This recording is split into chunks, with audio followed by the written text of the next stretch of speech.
നമസ്കാരം, പ്രവാസി മലയാളിയിലേക്ക് സ്വാഗതം. പ്രവാസികൾക്ക് ഏറെ ആശ്വാസകരമാകുന്ന ഒരു വാർത്തയാണ് ഇപ്പോൾ പുറത്തു വരുന്നത്.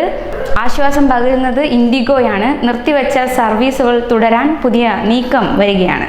ബജറ്റ് എയർലൈനായ ഇൻഡിഗോ മസ്കറ്റിൽ നിന്ന് കൊച്ചിയിലേക്കുള്ള സർവീസുകളാണ് പുനരാരംഭിക്കാൻ പോകുന്നത്. ഫെബ്രുവരി 16 മുതൽ മസ്കറ്റിൽ നിന്നുള്ള സർവീസുകൾ ആരംഭിക്കുമെന്നാണ് കമ്പനി അധികൃതർ അറിയിച്ചിരിക്കുന്നത്. ഈ വാർത്തയിൽ ഏറെയും സന്തോഷിക്കുക പ്രവാസികൾ തന്നെയാണ്. പ്രവാസികളുടെ യാത്രാ ദുരിതം വർദ്ധിപ്പിച്ച് കഴിഞ്ഞ വർഷമാണ് ഇൻഡിഗോ കൊച്ചി സർവീസുകൾ നിർത്തിവെച്ചിരുന്നത്. എന്നാൽ അതിപ്പോൾ വീണ്ടും ആരംഭിക്കുന്നു എന്നത് പ്രവാസികളെ സംബന്ധിച്ച് ഏറ്റവും സന്തോഷകരമായ വാർത്ത തന്നെയാണ്. ഒമാന്റെ ദേശീയ എയർലൈനായ ഒമാൻ എയറും എയർ ഇന്ത്യ എക്സ്പ്രസും മാത്രമാണ് മസ്കറ്റിൽ നിന്നും കൊച്ചിയിലേക്ക് ഇപ്പോൾ നേരിട്ട് സർവീസുകൾ നടത്തുന്നവർ. ഫെബ്രുവരി 16 മുതൽ ഇൻഡിഗോ വീണ്ടും സർവീസ് തുടങ്ങുമെന്ന പ്രഖ്യാപനം പ്രവാസികൾക്ക് ഏറെ ആശ്വാസം പകരുന്നതാണ്. ഇത് വീണ്ടും തുടങ്ങിക്കഴിഞ്ഞാൽ യാത്രാ ദുരിതത്തിന് വേഗത്തിൽ തന്നെ പരിഹാരമാകാൻ കഴിയും എന്ന കാര്യത്തിൽ യാതൊരു സംശയവുമില്ല.